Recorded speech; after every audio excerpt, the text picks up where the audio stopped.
Hola, buenas tardes. Germán, te cedo la palabra.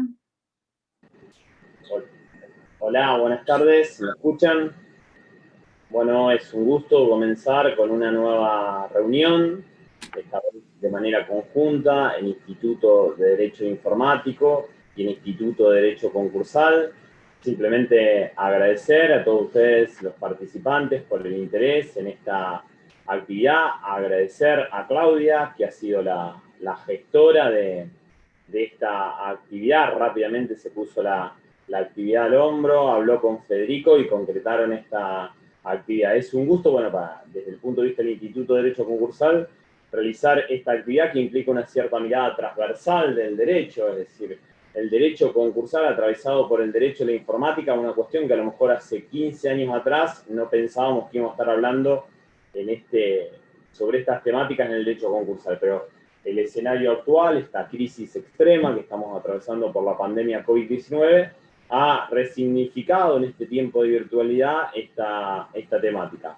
Así que simplemente darle las bienvenidas a todos, agradecer nuevamente a la secretaria del instituto, a la doctora Claudia Francavilla, por haber gestado esta actividad, y al disertante, al doctor Federico Tejor, que a su vez es presidente del instituto que coorganiza, con la cual tenemos el gusto de coorganizar esta actividad. Me acuerdo cuando asumimos la gestión del Instituto de Derecho Concursal, conjuntamente allá con Claudia, hace ya 2 años y medio, nos propusimos realizar actividades con diversos institutos, y esta era siempre una materia pendiente. Recuerdo allá en el 2018, Claudia decía: voy a convocar a Federico para dar una actividad de Derecho Informático, y fueron sucediéndose actividades con distintos institutos, pero siempre teníamos esta actividad pendiente que hoy, afortunadamente, lamentablemente en un contexto diferente al que pensaba en aquella oportunidad, pero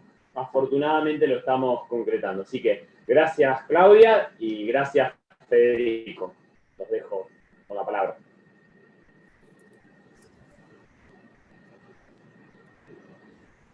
Bueno, buenas tardes a todos.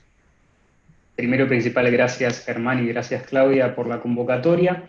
Es un gusto, primero en nombre del Instituto de Derecho Informático, coorganizar y estar de visita. Si bien no hay locales y visitantes en ámbito virtual quizás, pero bueno, en este evento que también era esperado desde nuestro instituto, porque como siempre decimos, la materia informática es transversal a absolutamente todas las ramas del derecho, y tenemos, por suerte, algo que aportar y a su vez algo que aprender de absolutamente todos los institutos que forman parte de nuestro colegio, y el concursal es uno de ellos, que este año, dadas las características, como bien decía Germán, hay ciertas particularidades que se fueron dando más por una cuestión de necesidad que por simplemente innovación o avance en la técnica. Pero bueno, vamos a hablar de todo un poco, no solamente de la cuestión obvia y esperada de las verificaciones no presenciales, sino de algunas cuestiones puntuales de cómo está afectando la tecnología o cómo la tecnología modifica lo que es el comportamiento de las sindicaturas y eventualmente un proceso falencial. Para ello me voy a ayudar de una presentación para que puedan ir acompañando la temática, y vamos a ir viendo quizás algunos puntos. Veremos cómo está actualmente el estado de la ciencia, digamos, en materia informática concursal, y algunas sugerencias o temas para debatir entre todos. Vamos a tratar de hacerlo, a ver, por lo que me dijeron tenemos aproximadamente 1 hora, así que ahí la temática es bastante amplia. Siéntanse libres de hacer las interrupciones que consideren. Hay gente de los 2 institutos para moderar en el chat si quieren hacer preguntas. Vamos interviniendo la presentación, no hay ningún tipo de problema en lo absoluto. Siéntanse libres por la cantidad de puntos que toquemos, quizás si lo dejamos al final se vayan perdiendo, así que no hay ningún inconveniente.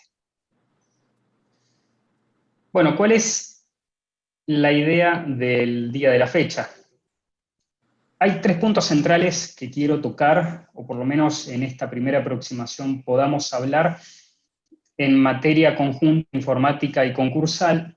La primera, como había adelantado y era más que esperable, todo lo relativo a la verificación de créditos por metodologías no presenciales, pero otros dos puntos que creo que son muy interesantes para que hablemos. El primero y principal, en la etapa falencial, por supuesto, dentro de los concursos y quiebras, lo que es el desapoderamiento y la enajenación de bienes, enfrentado a novedades en las últimas décadas o en los últimos años principalmente, vinculados a diferentes tipos de activos virtuales y criptomonedas. Ya vamos a ver cómo se desarrolla esta materia.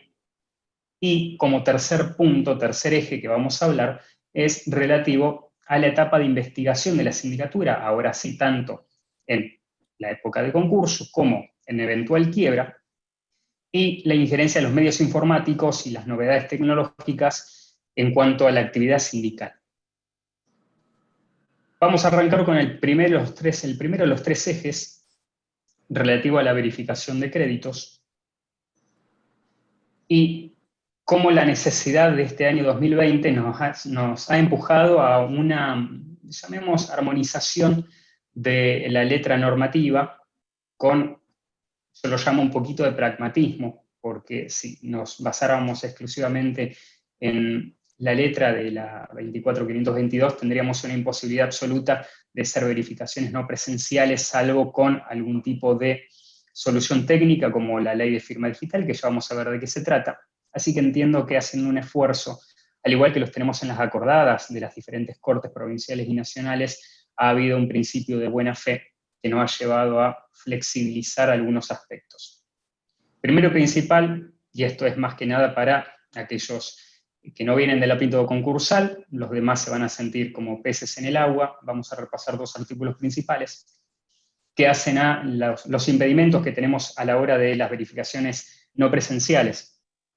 El artículo 32 de la Ley de Concursos y Quiebras habla principalmente en la solicitud de verificación de la presentación por escrito, en duplicado, con 2 copias firmadas, con la constitución de un domicilio y la constancia de la recepción del pedido de verificación y fecha en el original, donde se intervino al verificante o al acreedor que insinúa su crédito. También está la mención relativa a la presentación de originales con el impedimento a la verificación por la falta de presentación como sanción, los efectos relativos a la prescripción y el impedimento a la caducidad de derecho y la instancia, y el pago al arancel. 3 principios básicos del artículo 32, muy conocidos, que nos generan ciertos inconvenientes a la hora de considerar la verificación no presencial. Y ahora vamos a ver cuál es quizás alguna solución que se le ha dado y qué es lo que deberíamos hacer. Pero hay un segundo artículo muy interesante que tenemos que tener en cuenta, que es el artículo 34, respecto a la observación de créditos, porque es parte del proceso no presencial, porque del mismo modo que se verifica es necesario poder observar y tener acceso a todos los créditos insinuados, de modo que pueda ejercerse los derechos del artículo 34, es decir, como dice el artículo, concurrir al domicilio del síndico, revisar todos los legajos y formular por escrito impugnaciones y observaciones, y la recepción de una constancia de esa presentación, con día y hora. Todo esto nosotros lo tenemos resuelto de un modo muy sencillo, de forma presencial, en domicilio de la sindicatura, en horario de oficina que ha sido fijado conforme lo exige la ley y se plantea en la resolución de apertura del concurso o de declaración de quiebra, visita presencial a su oficina, pero a la hora de desarrollarlo en época de pandemia nos genera cierto inconveniente, principalmente por lo que es la infraestructura que es necesaria detrás para poder aplicarlo y la traslación de la letra de la ley pensada para una verificación tradicional o un proceso netamente cara a cara, donde el acreedor se presenta o sus representantes o apoderados se presentan a la oficina a hacer el control de las demás verificaciones por la observación, a efectuar la presentación de originales para su cotejo, presentación de copias y recepción del pedido verificatorio y pago de arancel, con una metodología no presencial. Entonces, ¿cómo lo trasladamos esto al año 2020? Bueno, por suerte tenemos en el medio la sanción del Código Civil y Comercial de la Nación, que a partir del año 2015, si bien mucho de esto viene ya del Código Civil Viejo, tenemos una armonización de diferentes tipos de modernizaciones a la letra del antiguo código. ¿En qué se basan? Primero y principal, el artículo 286 refirió a la expresión escrita, el 287 refirió a los instrumentos privados no firmados y el 288 respecto de la autoría en base a la firma, la prueba de la autoría. Con más el artículo 318 de correspondencia y yo menciono un artículo de la ley de firma digital, que es la ley 25.506, ya la vamos a ver, referido a lo que es la firma electrónica. Estos son los 5 pilares sobre los cuales se puede basar la verificación no presencial de créditos, y que vamos a hablar cada una en particular por qué influye. El 286 nos habla, y esto es común a toda la temática relativa a la actividad entre ausentes en materia electrónica, es decir, en contratos a distancia, que también se aplica en este caso a las verificaciones no presenciales porque no varían de ese principio básico. Pero nuestro código nos menciona que en el 286 la expresión escrita puede tener lugar en cualquier tipo de soporte. ¿Qué significa? Que cuando el código en el artículo 32 nos menciona la necesidad de la presentación de la verificación por escrito, nuestro código nos permite suplirlo mediante un documento que exija medios técnicos para ser leído o interpretado. Es decir, la propia ley nos está dando un marco de avance tecnológico con el cual la presentación en papel no es un requisito ya para cumplir con la exigencia del artículo 32.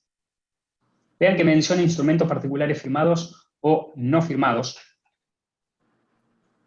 Y eso es lo que nos menciona el 287. ¿Qué nos menciona? Que en instrumentos particulares firmados, en realidad, se los denomina así instrumentos particulares cuando están firmados. Si no lo están, se los menciona como instrumentos particulares no firmados, y en esta categoría entra toda una serie de elementos que podemos utilizar, ahora sí, la creatividad de las partes para hacerlos valer del mismo modo que un instrumento firmado. ¿Por qué? Porque está incorporado cualquier tipo de registro visual, auditivo, o cualquier tipo de registro, sin importar el medio que se utilice. Es decir, tenemos una combinación del artículo 286 y el 287, a través del cual podemos generar o crear un instrumento privado que tiene la misma validez que uno firmado. Será luego una cuestión de prueba, o cómo se instrumentó esa validez para poder ser acreditada en un proceso, pero que nos permite tener un instrumento no firmado que aún así tenga validez jurídica. El 288 nos menciona la firma como prueba de autoría de una declaración de voluntad expresada en el texto que se corresponde. Ahora volvemos a los instrumentos privados firmados, es decir, los instrumentos privados a secas, que pueden ser suplidos en aquellos generados de forma electrónica, es decir, en nuestro caso, todos aquellos que tengan que ver con la presentación a verificación no presencial, a través de una firma digital. La firma digital está comprendida en la ley 25.506 que les mencioné al comienzo y que ahora vamos a ver de qué se trata. Pero, como verán, nada dice el artículo 288 de el requisito de firma satisfecho en caso de no contar con firma digital. Es decir, ¿qué ocurre en todos los demás casos? Y de hecho, absolutamente todas las demás variantes que se están aplicando de verificaciones no presenciales cuando no hay una firma digital. ¿Por qué? Y con esto vamos a lo que es la ley de firma digital propiamente dicha.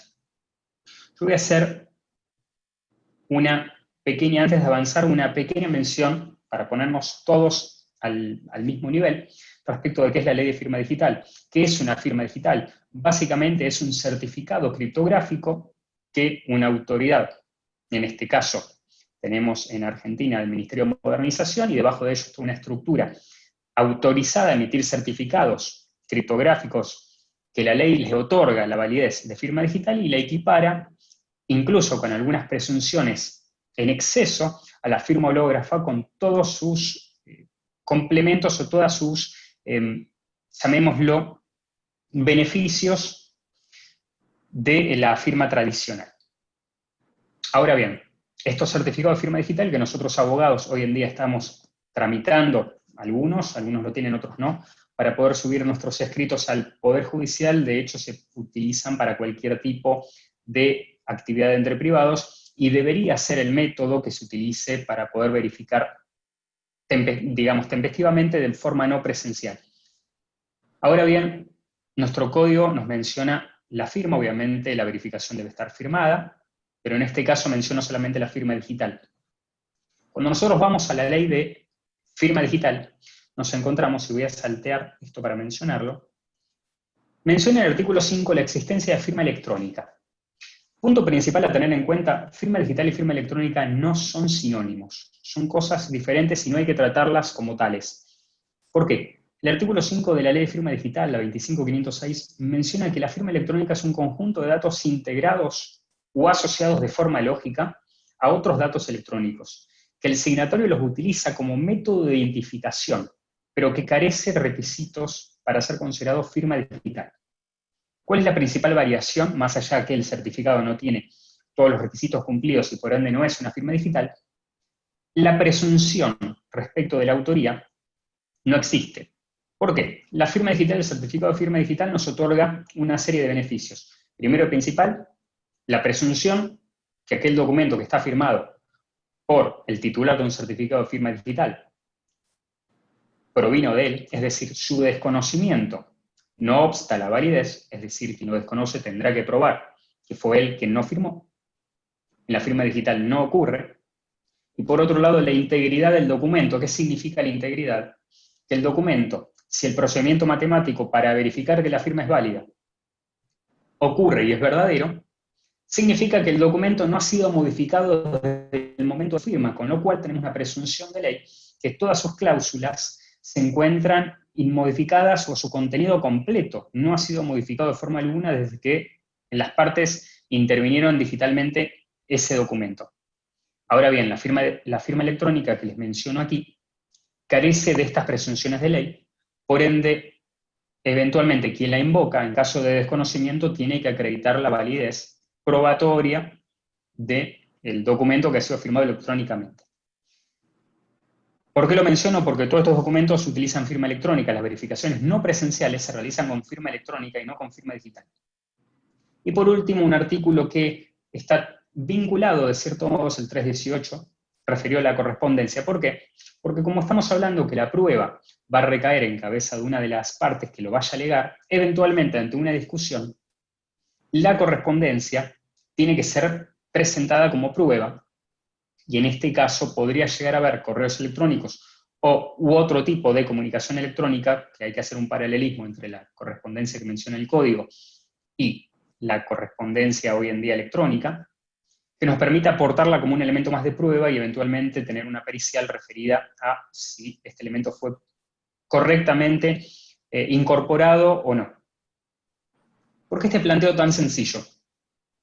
Porque en realidad, si bien tenemos un procedimiento que hoy en día está basado en la buena fe para las verificaciones no presenciales, ahora vamos a hablar del caso de Vicentín, que veo a alguno de los patrocinantes de la sindicatura entre el auditorio, sí, eventualmente quiere hacer alguna acotación, está más que bienvenido. Pero tenemos un proceso basado en la buena fe y que viene funcionando bien. Pero volvamos a los lineamientos del artículo 32. El artículo 32 nos indica que hay que entregar un recibo firmado con fecha y hora, impide la prescripción, tiene las mismas consecuencias de la interposición de demanda, referido a la prescripción, a la caducidad. Hay que efectuar un pago de arancel, hay que presentar originales, hay que firmar la presentación.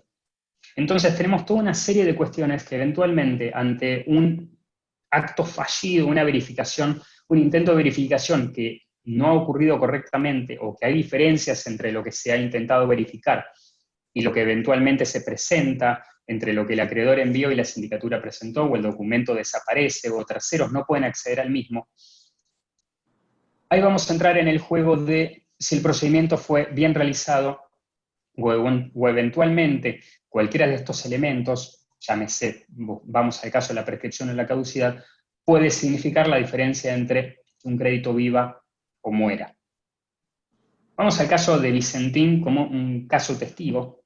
si bien hay varios procedimientos de verificaciones no presenciales en todo el país, en Rosario incluso hay algunos más. Tomo Vicentín porque es el más emblemático y quizás el de mayor exigencia técnica o de infraestructura dada su volumen. Básicamente, ¿cómo fue estipulado? Bueno, con un anexo a la resolución relativo al modo de verificación, el juez de Reconquista determinó, muy básicamente lo voy a explicar, la posibilidad del escaneo de la documental con diferentes tipos de condicionamientos relativo a si la documental era en blanco y negro en una calidad, si es en color en otra, si son documentos originales emitidos en PDF de determinada forma. Con su carga, alguna plataforma en la nube, mencionaron WeTransfer, por ejemplo, es decir, una posibilidad de carga remota a la documental por parte del acreedor.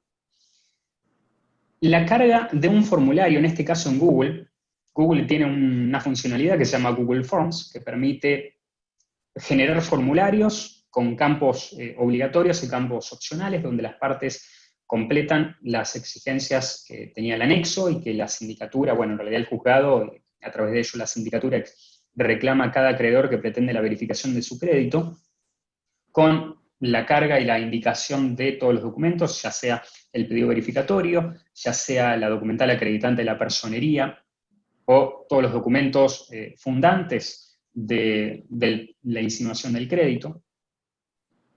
Un proceso que me parece muy bien implementado, relativo a un hash. ¿Qué es un hash? Hash es un cálculo matemático que se hace sobre cualquier archivo informático que devuelve una serie de caracteres determinada que va a ser única para ese archivo. ¿Qué significa? Que a ese archivo, siempre que le aplique ese cálculo matemático, mientras el archivo no se modifique, me va a dar el mismo resultado. Eso me permite trasladar ese resultado matemático a otra parte y que verifique que el archivo no ha sido modificado desde que se envió. Es una suerte de, llamémoslo, garantía de no modificación del contenido enviado. Básicamente, dada la posibilidad de modificar archivos informáticos, esto brinda algún tipo de seguridad que no se alteran los datos en el camino, porque recordemos que en este proceso netamente civil no hay una cadena de custodia implementada para la documentación que envía el acreedor a la sindicatura y eventualmente a la sindicatura del juzgado, y por ende, de algún modo se tiene que buscar brindar algún tipo de certeza, llamémoslo, respecto de los elementos que se trasladan de un punto a otro hasta llegar al destino final que va a ser el juzgado para el dictado de la resolución del artículo 36. Finalmente, quizás el punto menos complicado y más sencillo de resolver es el pago del arancel mediante transferencia bancaria. Bueno, si bien este ha sido el principio rector sobre el cual se estipuló la verificación no presencial en el caso Vicentín, y entiendo que dadas las circunstancias, llamémoslas, la necesidad de implementar un sistema en medio de la pandemia, el volumen de verificaciones en expectativa en razón de los acreedores denunciados, y el proceso en marcha, entiendo que ha sido razonablemente bien planteado y resuelto de algún modo este proceso inicial. Ahora bien, si lo analizamos en profundidad, esto en realidad requiere diferentes tipos de soluciones técnicas que hoy en día no están implementadas. ¿Por qué? Porque no puede haber una verificación no presencial de créditos diferente o a criterio de cada juzgado. ¿Por qué? Porque va a haber diferentes exigencias respecto de la acreditación de documentación, respecto del modo de verificación y modo de incorporación al proceso. Toda una serie de cuestiones que habría que estandarizar.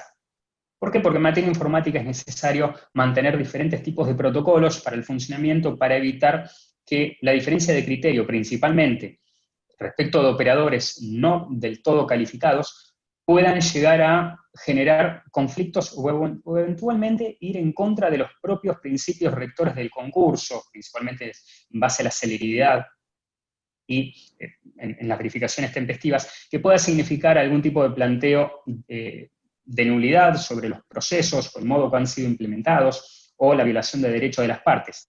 Por eso planteo que es necesaria la estandarización de las verificaciones no presenciales. ¿Cómo? Hay en realidad un fallo de Buenos Aires muy interesante donde se le solicita al Colegio de Ciencias Económicas, yo entiendo que bueno, es un planteo de ciencias económicas, pero podría partir de propio colegio de abogados o de soluciones de privados, a la creación de una estructura destinada a proveer servicios de verificaciones no presenciales. ¿Cuáles son los pilares que tiene que tener la verificación no presencial para brindar garantías a todas las partes involucradas, a los acreedores, al concursado y principalmente a la sindicatura y al juzgado? Algunos puntos básicos. Primero y principal, la diferenciación entre firma electrónica y firma digital. Obviamente no podemos pedirle a todos los acreedores que cuenten con firma digital que garantice los elementos que suben, porque sería a esta etapa del partido una cuestión impracticable. ¿Por qué? Porque ni siquiera los abogados, todos la tienen, mucho menos nuestros clientes, menos podemos pretender que un acreedor de un proceso eventual sea una firma digital solamente para ese proceso. Pero necesariamente sería interesante quizás los abogados, el patrocinio que hagan dentro del pedido verificatorio o el cierre de toda la documental que se vaya a subir, sí utilizar firma digital, que nos brinda de un modo sencillo esta cuestión de integridad referida a la documentación. Más allá de la suplencia que se le hace a la firma hológrafa escaneada, de este modo se va a estar brindando una garantía respecto de quién está patrocinando, si bien sabemos que no es una exigencia legal que se patrocine, si es quizás una solución mientras nuestros clientes no la tengan, no se masifique en Argentina. Y creo que vamos camino eventualmente a eso en mediano plazo. La otra solución que podría implementarse en una estructura técnica que se destine a brindar servicios de verificaciones no presenciales es la generación de una infraestructura de firma electrónica con unas garantías que hoy no tenemos en los procesos que están implementados. ¿Cómo se hace esto?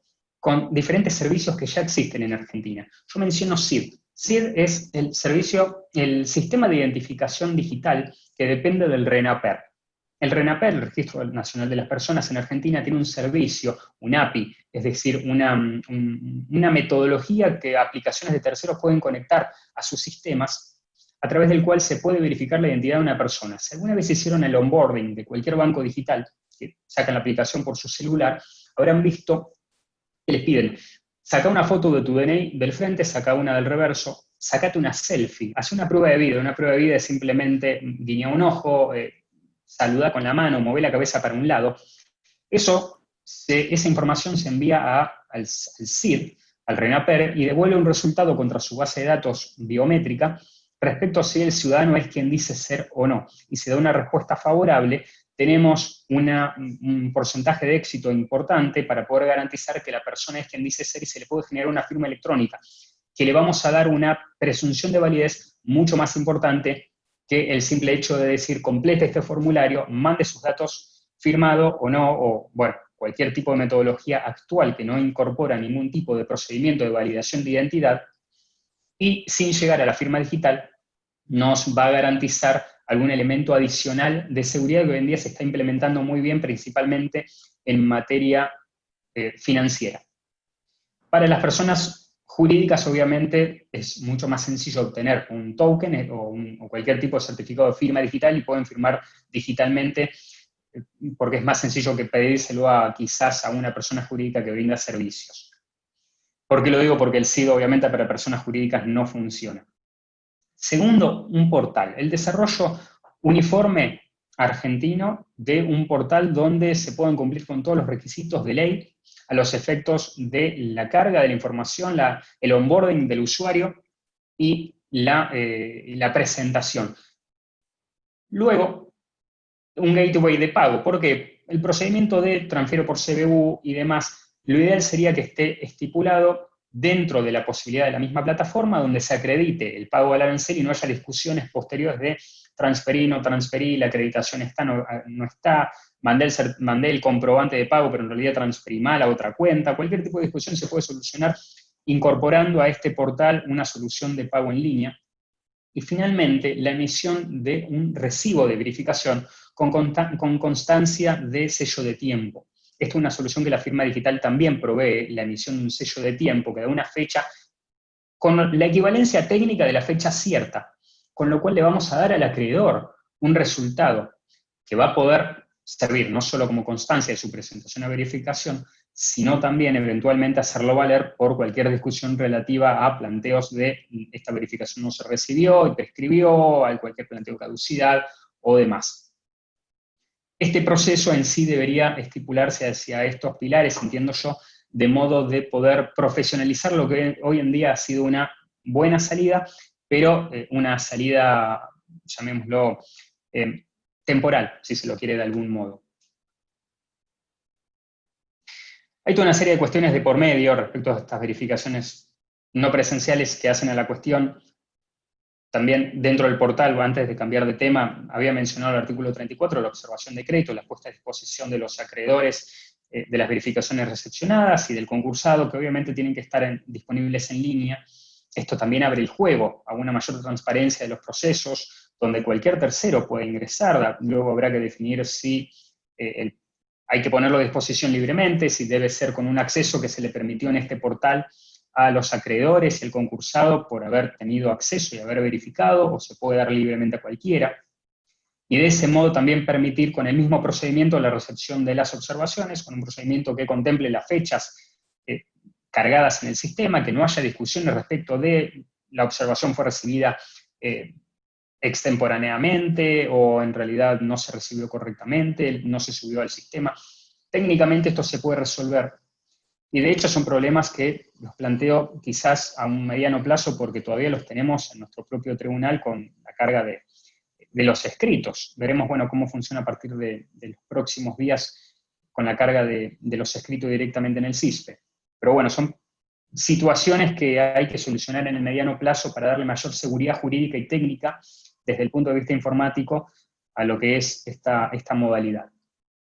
Vamos al punto 2. ¿Sí? Nos quedan más o menos unos 30-40 minutos, vamos a tratar de tocar los últimos 2 puntos, con, ahora sí, quizás algunas temáticas que no son frecuentes en materia concursal. Primero quiero hablar de lo que es el desapoderamiento y la enajenación de los bienes en activos que no son tradicionales de encontrar. No son tradicionales por 2 cuestiones. Primero porque obviamente es una cuestión novedosa, pero estas cuestiones ya existen hoy, existen y existen hace años, y a medida que pasen los años y que por un lado las generaciones jóvenes vayan a ser las que estén económicamente activas y sean aquellas que eventualmente puedan derivar en una presentación concursal o en una quiebra, también nos encontramos con mayor cantidad de empresas que o están destinadas a la economía del conocimiento, ¿sí? Destinadas a empresas de IT, de tecnología, o aquellas que implementen soluciones tecnológicas, principalmente desde el punto de vista económico, y que la sindicatura necesite quizás una aproximación diferente para poder hacerse del activo o poder no solamente ubicarlo, ya vamos a ver algunas cuestiones relativas a la investigación, pero entender de qué se trata este activo diferente que nos vamos a encontrar. Por eso planteo qué sucede cuando lo más valioso es intangible. Cuando los que nos encontramos no es simplemente un vehículo o un inmueble. Primero y principal, vamos a los efectos de la quiebra, artículo 107. El fallido queda desapoderado de pleno derecho de los bienes desde la fecha de declaración de quiebra, y esto impide que ejercite sus derechos de disposición y administración, obviamente con las salvedades que la ley da a aquellos bienes que no están sujetos a desapoderamiento y los derechos que aún mantiene, legitimación residual y demás efectos que ya conocemos. Esto nos representa quizás algún tipo de complejidad para su interpretación respecto de bienes no tradicionales. Entonces, ¿cuál es el primer paso? El primer paso es quizás identificar cuáles pueden ser. Yo calculo que hay síndicos presentes acá. ¿Cuál es el procedimiento habitual una vez que se dicta la quiebra? Se saca el mandamiento, los efectos de presentarse en el domicilio del fallido, clausurar sus oficinas, incautar los papeles, los libros de comercio, eventualmente tener un inventario de sus bienes, eventualmente pedir los oficios y demás. Uno que se preocupa, bueno, eventualmente tuve un informe general, tengo elementos, tengo informes de diferentes tipos de reparticiones, tengo vehículos, tengo todo tipo de, quizás de inmuebles, y eventualmente podemos tener alguna cuestión vinculada a marcas o temas similares. Pero vamos al año 2020. Hay toda una serie de activos no tradicionales que yo los voy a mencionar, y quizás en algunos casos les parezca irracional creer que se pueden encontrar con esto, pero continúen conmigo. Voy a mencionar 3 o 4 puntos, pero nada de ello significa que sea más que un listado enunciativo. Esto es variante y todo el tiempo hay diferentes tipos de creaciones, productos de la invención tecnológica que nos genera nuevos activos que tienen un valor en mercado importante y que quizás no solamente los desconocemos, sino que por ese desconocimiento nunca vamos a investigarlos ni nunca vamos a saber que la quiebra tenía algún tipo de activo que nosotros no teníamos en cuenta. Un caso paradigmático, redes sociales. Las redes sociales no solamente son presencia de las diferentes partes, o quizás un concursado, un fallido, en el mundo virtual a través del cual interactúa con otras partes, sino que en muchos casos, en razón de la cantidad de seguidores, hay una muy importante función que pueda cumplir, o una muy importante, vamos a decirlo, quizás trabajo, o quizás, como hoy en día lo mencionan influencers, pueden llegar a ser influenciadores a través de la cantidad de seguidores que tienen. ¿Por qué? ¿Y por qué esto menciono que eventualmente tiene algún tipo de evaluación como activo? No sé si alguno vio últimamente cuántos seguidores tiene la cuenta, por ejemplo, de Messi. Cuántos millones de seguidores tienen. Ya vamos a ver cómo se puede evaluar eso. Pero estos seguidores tienen un valor de mercado, y estas cuentas tienen un valor de mercado, independientemente de los términos y condiciones, habrá que ver en cada caso de cada red cómo puede monetizarse o no esa cuenta, o si eventualmente puede venderse o no. Pero incluso en la etapa concursal pueden generarse cuantiosos ingresos a través de la utilización de redes sociales con gran presencia de seguidores. Dejando a Messi de lado, que quizás es un caso y dirán, bueno, pero ¿por qué trae un caso que debe haber tan pocos en el mundo? En realidad las propias cuentas de las empresas o las cuentas de influencers en nuestro país también tienen una generación permanente de ingresos. Entonces, es un punto a tener en cuenta. Quizás no, de un modo difícil de cuantificarlo, pero ya vamos a ver algún caso concreto. Segundo, sitios web, dominios y propiedad intelectual. Los sitios web tienen, en razón de la cantidad de visitas que tienen y el público que atraen, una importancia mayúscula. No solamente valen por el contenido que tengan en el mismo, sino por el tráfico que generan. Para dar un ejemplo, los visitantes de un sitio web que tenga, tomemos el ejemplo de cualquier sitio de noticias en Argentina, Infobae, por ejemplo, es uno de los más visitados. El sitio web, por sí mismo, tiene un valor muy importante porque genera permanentemente rédito a través de la utilización de publicidad. Entonces, en la etapa concursal hay un ingreso muy importante a través de estos conceptos. Pero no solo eso, sino que tiene un público que acude al mismo. Vinculado a esto están los nombres de dominio.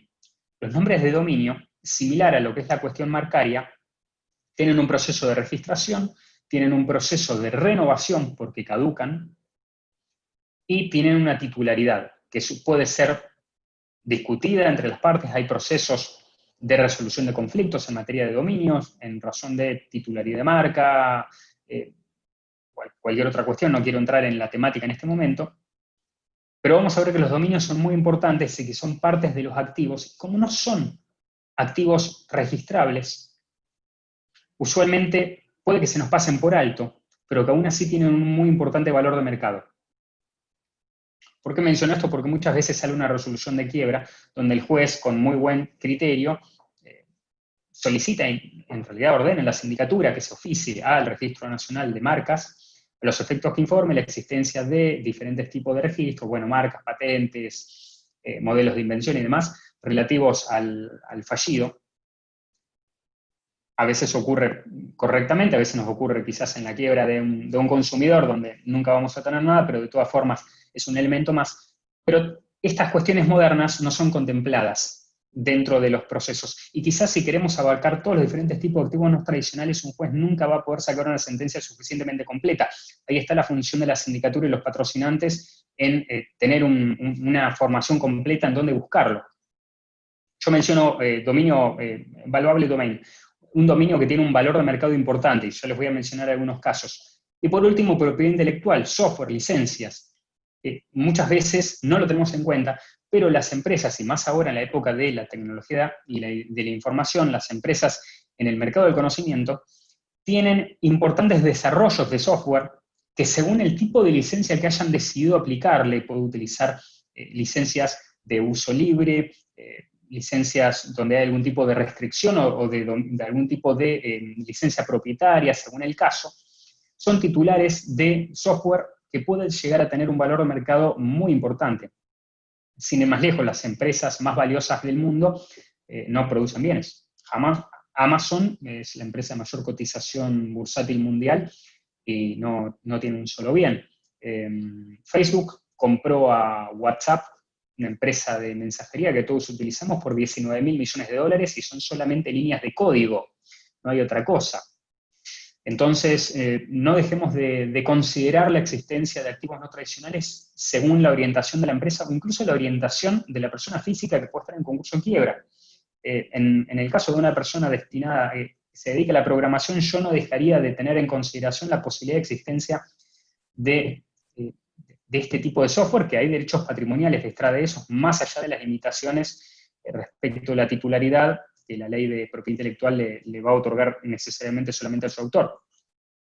Y por último, voy a hablar de criptos, es decir, de criptomonedas, criptoactivos. Y acá menciono como algunos ejemplos, pero sepan que hay cientos. Menciono Bitcoin, Ethereum, DAI o cualquier otro tipo de tokens. Ahora vamos a hablar de algunos de ellos. Paso 2, valuación. Sabemos que hay diferentes tipos de activos no tradicionales, pero no tenemos la más remota idea de qué es lo que valen.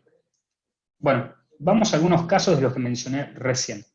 ¿Qué vale algo en los criptos, por ejemplo? Hoy en día hay esta cotización, si ven la presentación, no al día 14 de octubre del 2020, sino que la ven en YouTube dentro de 20 días o 3 meses, puede que los montos sean otros por la variación que haya en Bitcoin o Ethereum. Pero eso es el valor que tiene hoy de mercado al día de ayer, una unidad de Bitcoin que puede dividirse hasta en 8 ceros, es decir, se puede subdividir, no es necesario que sea una unidad entera. Lo mismo con Ethereum. DAI es una moneda estable, es una criptomoneda que sigue la cotización del dólar, por ende siempre va a estar cerca de 1, 1,01, 0,99 según el valor de compraventa, el spread para el negocio de intermediación, pero eventualmente sigue el valor del dólar. Y ya vamos a ver qué hacemos con eso y cómo lo encontramos. Pero vamos al tema de redes y dominios. Algunos ejemplos. Un concursado que sabemos que es influencer. Genera activo, lo vamos a poner en el informe general, sabemos que tiene algún tipo de ingreso habitual por esto. Bueno, miren algunos números. Números de mercado, porque esto no es una cuestión que esté regulada. Pero generalmente, ¿cuánto puede generar un usuario en una red? Cada post, me estoy refiriendo, ¿no? Una persona con 100.000 seguidores puede tener $300 por cada post. Y mira una persona con 10 millones de seguidores, que no son pocos los que hay bastantes, pueden tener $15.000 por cada posteo, es decir, por cada imagen publicitaria, cuestiones de sponsoría y demás, que muchas veces podemos llegar a pasar por alto esta posibilidad.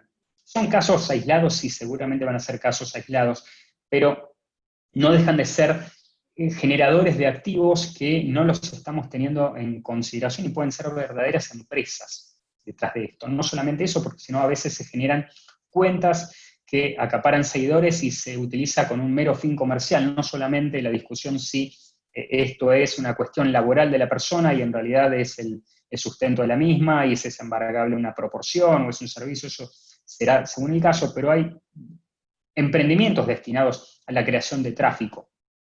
Vean nombres de dominio. Por ejemplo, el dominio internet.com se vendió en $18 millones. Para que vean el valor de un nombre de dominio, y por qué a veces el nombre de dominio puede ser incluso más importante que el mantenimiento de una marca registrada que tenga nuestro concursado eventualmente fallido. En cuanto al software o la propiedad intelectual, es imposible de evaluar. Sí es muy necesario tenerlo en consideración como parte del activo y a veces tiene una evaluación mucho más importante que cualquier otro activo tangible que vayamos a tener dentro del patrimonio. Paso 3. Enajenación. Llegamos a la quiebra. ¿Cómo hacemos?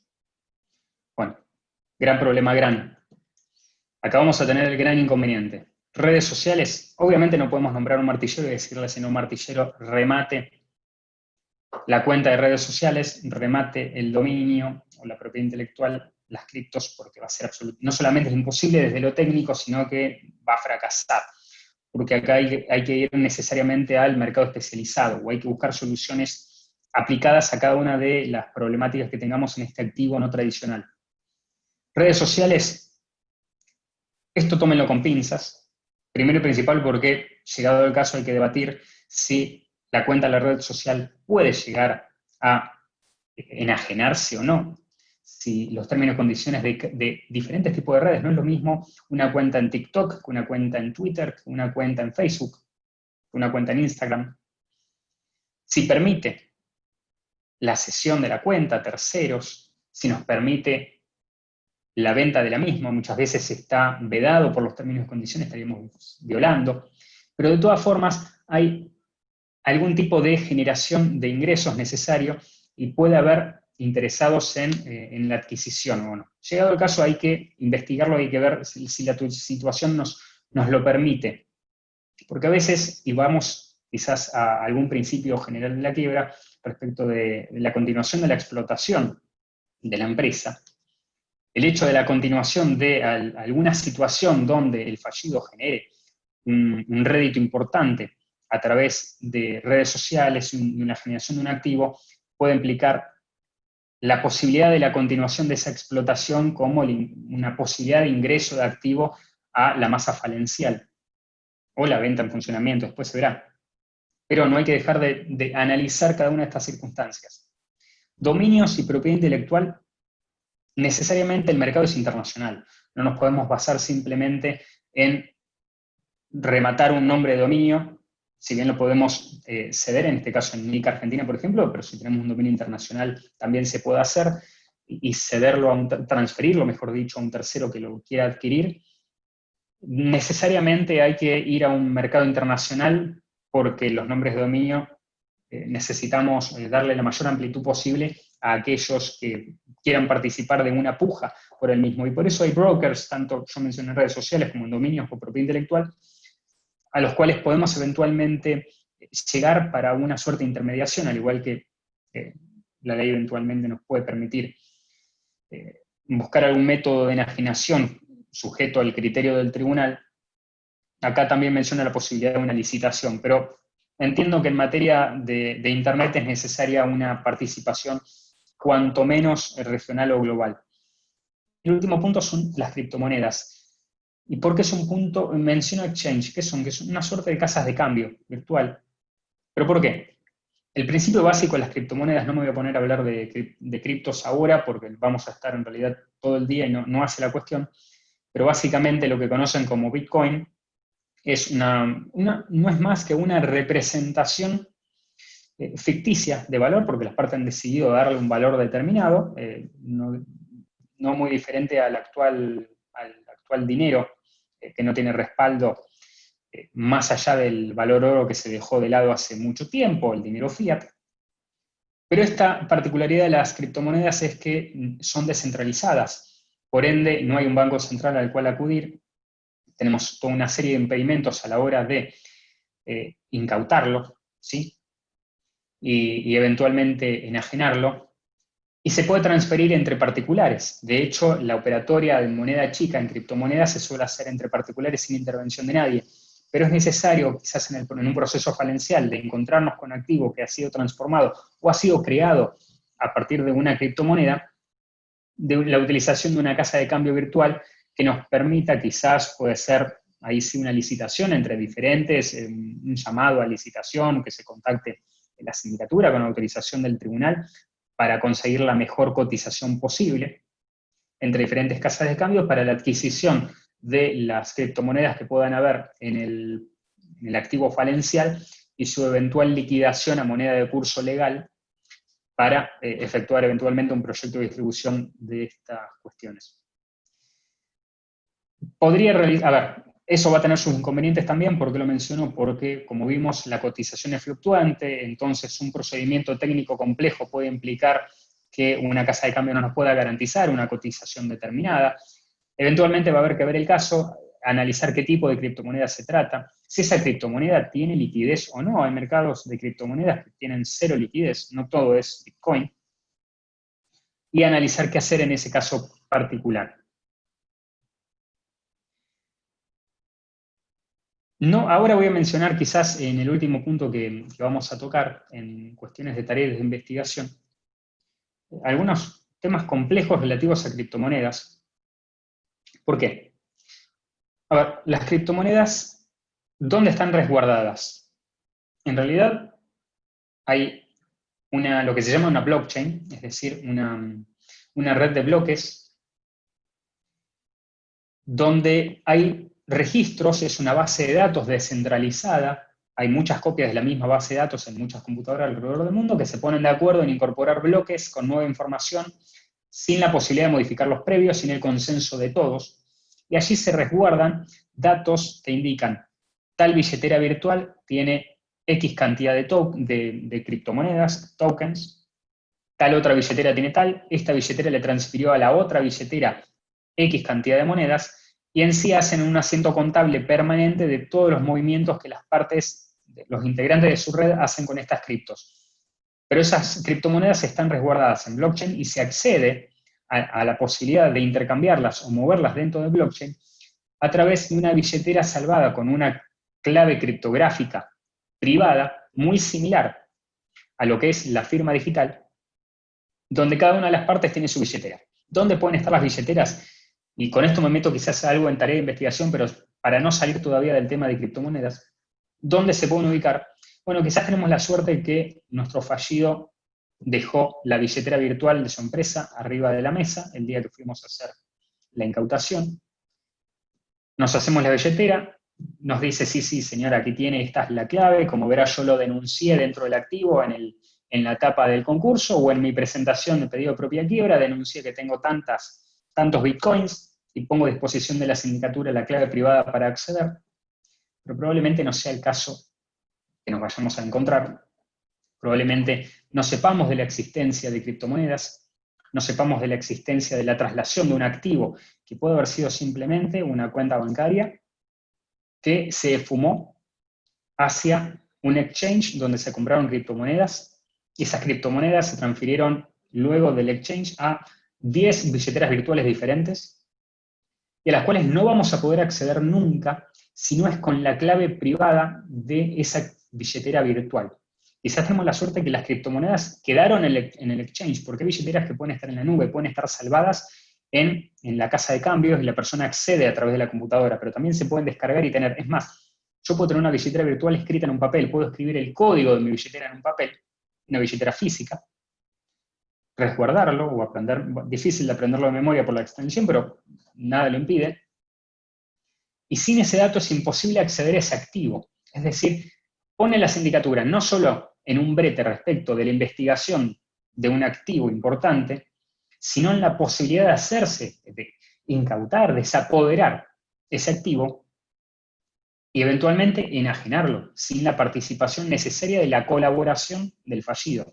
Ahí quizás van a entrar en juego algunas cuestiones relativas a, bueno, el artículo 102, al deber de colaboración que tiene el concursado, el fallido, llamado audiencia, pero en definitiva esto es una cuestión de coacción. Ya vamos a entrar quizás un poquito, me estoy metiendo mucho en tema, pero que pueda tener que ver con cuestiones relativas a eventualmente denuncias penales y la desaparición de parte del activo por parte del fallido y la no colaboración. y que sea necesario para este tipo de situaciones buscar salidas diferentes, no tradicionales, porque salvo que le pongamos una pistola en la cabeza al fallido y le digamos, dame la clave privada, si me dice, la perdí, me la olvidé, no sé qué puse, vamos a tener un serio problema a la hora de hacernos de ese activo. Y hoy en día, con la liquidez que tienen algunas criptomonedas, por ejemplo, Bitcoin o Ethereum, nada impide que el fallido liquide sus bienes o sus bienes líquidos los transforme en criptomonedas y desaparezca de escena. Bueno, muy similar a lo que podría pasar si se hace del efectivo, lo retira de caja del banco y se lo guarda, pero con la complejidad incluso de su rastreo posterior o la facilidad que va a tener para su utilización o traslación a cualquier parte del mundo. A ver, hay billeteras de Bitcoin que se crearon cuando el valor era 10 centavos y era muy sencillo de generar y hoy en día valen decenas o cientos de millones de dólares, con la facilidad de trasladarlo globalmente, es decir, ese activo me lo puedo llevar a cualquier parte del mundo, cosa que con el dinero en efectivo no voy a poder hacer. Bueno, en fin, toda una serie de cuestiones que va a haber que tener en cuenta referido a nuevos tipos de activos o escapes que puedan tener los activos hacia métodos no tradicionales. Por último, para aprovechar los últimos 10 o 15 minutitos, tareas de investigación de la sindicatura.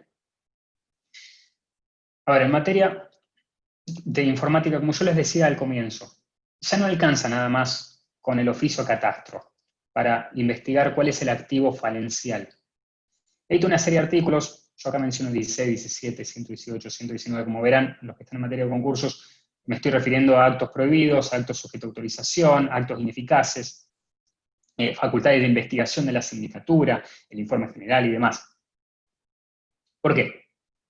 Porque creo que la sindicatura tiene que empezar a pensar cada vez más fuera de la caja, ¿sí? Outside the box. ¿Por qué? Porque los concursados y fallidos cada vez son más creativos, no solamente se aplica en el día a día la tecnología como método de generación de riqueza, sino también como método de ocultamiento o de facilitar cualquier tipo de actividad que una vez que estamos concursados se trata de pasar por alto, o quizás la sindicatura tenga que adaptarse a una nueva realidad que en otro momento no existía. ¿Qué menciono acá? Acá menciono algunos puntitos que son los que vamos a analizar. Bueno, OSINT, que ahora vamos a explicar qué es, el artículo 15 referido a la tarea de vigilancia del síndico, el 180 referido a la incautación, análisis forense, ahora voy a explicar por qué, y medidas urgentes de seguridad contempladas en el 181. ¿Cuál es la primera de ellas? OSINT. ¿Qué significa OSINT? OSINT es una terminología de origen americano principalmente, que significa Open Source Intelligence, es decir, inteligencia de fuentes abiertas. Son términos que vienen del mundo de la inteligencia, pero que desde la existencia de las redes sociales, la masificación de diferentes servicios de Internet, se utiliza de un modo muy cotidiano para obtener diferente tipo de información. La sindicatura tiene una tarea eminentemente investigativa. Y dentro de esas funciones hay toda una serie de elementos donde podemos llegar a obtener datos que en otros casos no nos hubiéramos imaginado y que, vuelvo al comienzo, no alcanza con el oficio catastro o el oficio registro de la propiedad para decir este es el activo del fallido, o no sé cómo investigarlo, o no sé dónde puedo sacar más información. ¿Qué podemos sacar con OSINT?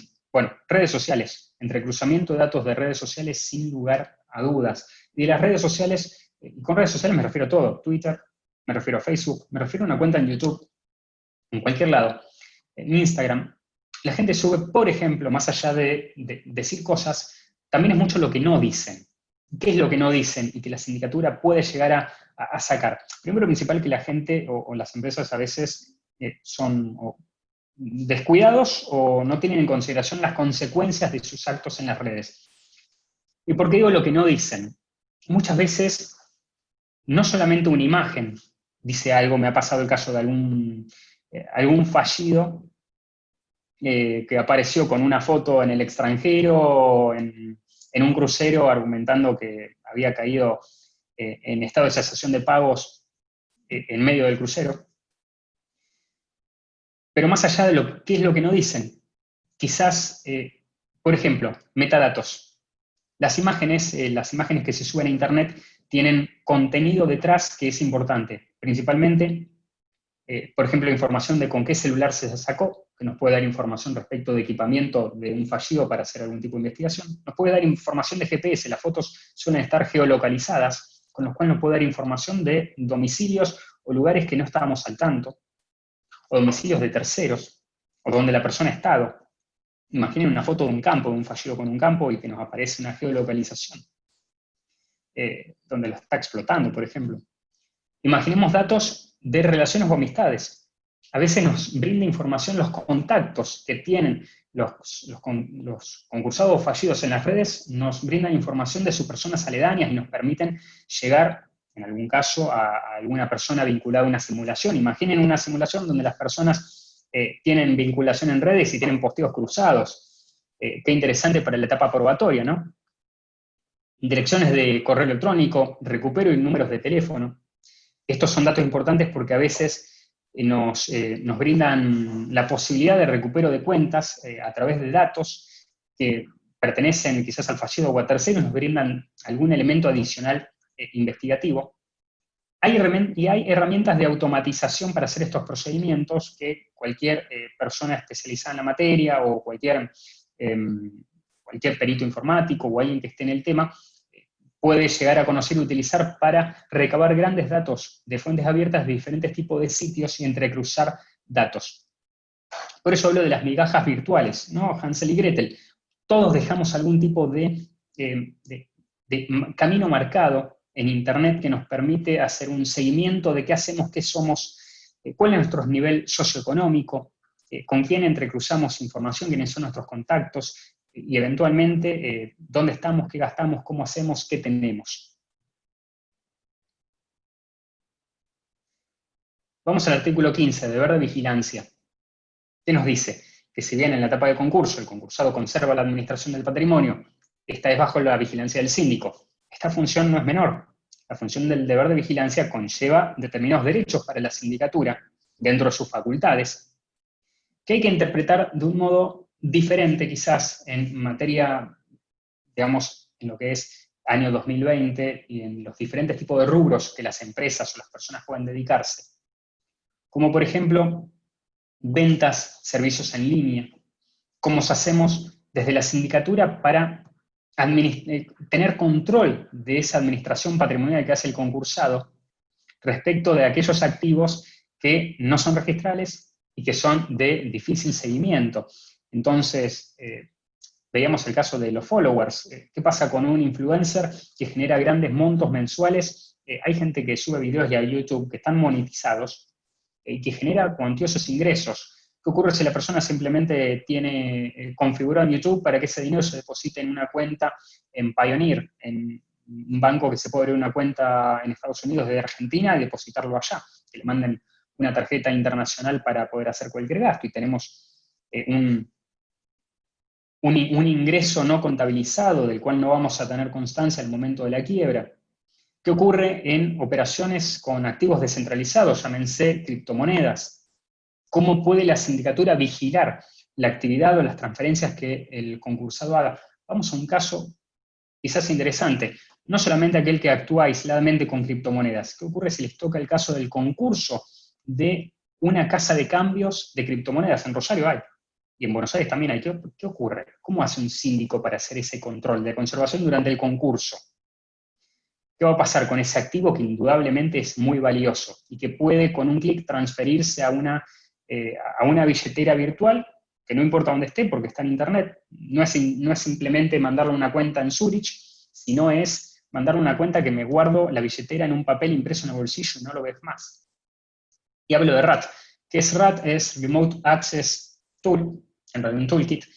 Básicamente, algo que se contempla, por ejemplo, en los nuevos códigos procesales penales de diferentes provincias y en la nación, referido a las facultades de, llamemos, intervenir las computadoras en cuestiones penales de los investigados para poder detectar accionarios. Bueno, yo menciono la posibilidad que la sindicatura tenga de una forma disminuida y quizás controlada posibilidad del acceso a determinadas herramientas tecnológicas del concursado a los efectos de hacer un debido control del patrimonio, o sea, a las plataformas que tenga de gestión de cobro o poder hacer algún tipo de control simultáneo. Porque, seamos sinceros, no va a alcanzar con pedirle al concursado que nos entregue copia de los libros IVA, compras y ventas para saber qué está ocurriendo durante su etapa concursal. Artículo 180, incautación de libros. El síndico debe incautar libros de comercio y papeles del deudor, cerrando los blancos que hubiera y colocando después la última atestación, nota que exprese la hoja escrita que tenga, firmando al funcionario y demás. Bueno, bien, incautación de libros. Hoy en día me interesan cosas mucho más importantes que los libros que no están en los libros. Material informático. Llegamos al momento de que tenemos un mandamiento en mano, nos aparecemos en la empresa del fallido. Más que el libro, me interesa el material informático. Lo que va a estar, lo que verdaderamente queremos investigar y va a ser fundante de las diferentes actividades de investigación, va a estar en el material informático del fallido. Y probablemente, al momento que lleguemos con el mandamiento en mano, ese material informático ya no esté más. Entonces esto tiene que trabajarse desde la época del concurso. Acceso a registros y bases de datos en línea. Claves de acceso, no solamente tengo que incautar los libros de comercio, necesito acceso a los diferentes servicios en línea que tenga el fallido, porque allí se resguarda información que puede ser relevante y que puede haber papeles, porque habla de no solamente el libro de comercio que lo dejamos aparte, papeles del deudor. Papeles del deudor, yo tengo elementos en papeles de deudor en Internet. Imaginemos una cuenta de Dropbox, correo electrónico, con todas las salvedades de derecho a la privacidad y demás elementos que haya que tener en cuenta. Tomemos el caso de lo que pasó, bueno, con la Agencia Federal de Inteligencia, que subieron al juzgado por pedido de un juez un libro de actas y dejaron en evidencia miles de operaciones y de operarios, de agentes de la ex-CIDE, simplemente por ponerlo en línea. Bueno, obviamente con todos estos procedimientos, con los fallidos pasa lo mismo, con menor gravedad, pero también hay que respetar la privacidad y de determinadas cuestiones básicas, pero hay que generar procedimientos para acceder a esta información. Lo mismo con, bueno, mencionaba el 114, incautación de la correspondencia. Si hoy en día no nos llega más el resumen, o no nos llega ningún tipo de elemento que nos interese a los efectos de la quiebra en la correspondencia física, ¿no deberíamos tener acceso a la correspondencia electrónica? Esa correspondencia electrónica, ¿cómo vamos a hacer el acceso? ¿Voy a hacer que se reenvíe a la sindicatura? ¿Voy a acceder, como dice la ley, a esa correspondencia solamente en presencia del fallido y en conocimiento del tribunal, y se lo voy a poner a disposición? ¿Cómo vamos a hacer? No solamente correos, mensajes privados en las redes sociales. Muchas veces hay intercambio de información importante en mensajes privados. Hay muchos elementos de investigación importantes que estamos pasando por alto. Últimos 2 puntos para tener en cuenta. Análisis forense. Yo mencionaba toda una serie de elementos que hay que tener en cuenta a la hora de hacer las incautaciones. Y que probablemente cuando lleguemos a la quiebra esos elementos haya sido tardía esa incautación.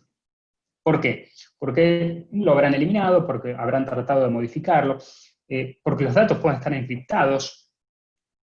Entonces, ¿qué es importante? Trabajarlo eventualmente cuando tenemos elementos informáticos, hacer un análisis forense coherente. Un escaneo profundo por elementos eliminados, saber realmente qué es lo que nos encontramos, qué quisieron eliminar. Muchas veces, en la gran cantidad de casos, me encuentro con que los datos los marcaron como eliminados, sepan que los datos no se eliminan. No es tan sencillo. Para poder eliminarlo hay que hacerlo correctamente, y suele estar todo. Pero hay que hacerlo rápido, porque si no los datos, a medida que pasa el tiempo, se pueden perder. Datos encriptados, de vuelta tenemos el problema que puede haber quizás un backup encriptado y necesitamos colaboración del fallido. Obviamente, dentro de la facultad de la sindicatura es exigírselo, y si no, solicitarla al juez, que así se lo requiera, para poder acceder a esta información. Elementos removibles, pendrives y demás, que pueda haber información relevante. Muy difícil de realizarlo en el momento de la incautación, quizás por el propio hecho de, hoy en día, una tarjeta micro SD no ocupa más allá de unos milímetros, y podemos resguardar quizás toda la contabilidad paralela de una empresa en una tarjetita micro SD debajo de una maceta. Servidores, licencias que puedan tener, porque es parte del activo. Las licencias del software tienen un valor muy importante, que va a ser eventualmente parte del activo enajenar.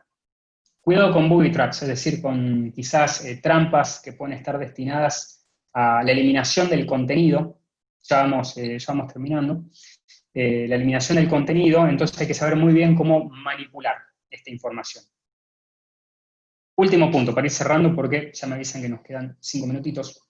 Artículo 181, tengan esto en consideración. Si bien el artículo 181 menciona cuando los bienes se encuentran en locales que no ofrezcan seguridad para la conservación y custodia, debe el síndico peticionar, no puede, debe peticionar las medidas necesarias para brindarle seguridad, obviamente, a estos bienes, y las que sean más urgentes para evitar pérdidas, deterioros, comunicándolo de forma inmediata al juez. ¿Con qué menciono esto?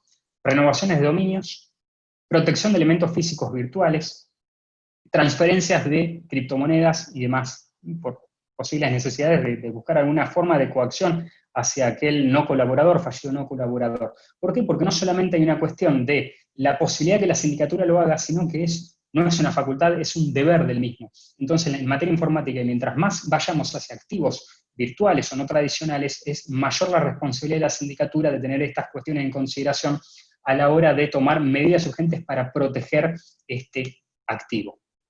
Bueno, con esto y como estamos muy sobre la hora, cierro los 3 pilares y si hay preguntas vamos a la posibilidad de abrirlo a los participantes.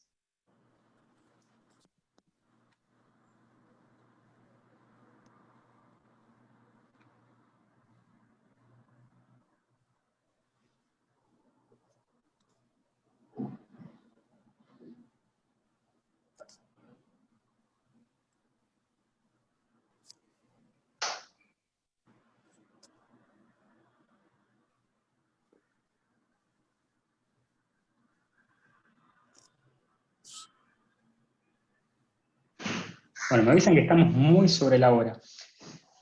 Les agradezco a todos la presencia, espero que en este corto espacio que tuvimos y la cantidad de temas que tocamos haya sido interesante. Gracias al Instituto de Derecho Concursal por la invitación y la coorganización del mismo.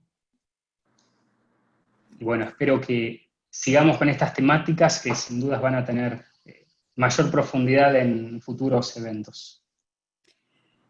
Fede, te doy las gracias desde el instituto y en lo personal, ya que nos une una linda amistad, así que muy excelente disertación como siempre y bueno, por lo menos a mí me han quedado más dudas que certezas. Para seguir en otra charla. Así que Sin quedás dudas. comprometido. Tendremos más eventos. Gracias, Claudia. Bueno, acá te agradecen por chat. Bueno, gente, muchas gracias por la presencia virtual. Ahí piden otra de criptomonedas. Acá te piden de criptomonedas. Bueno, ya está. Prometido. Iremos haciendo. Bueno, buenas tardes a todos. Bueno, gracias por participar. Muchas gracias.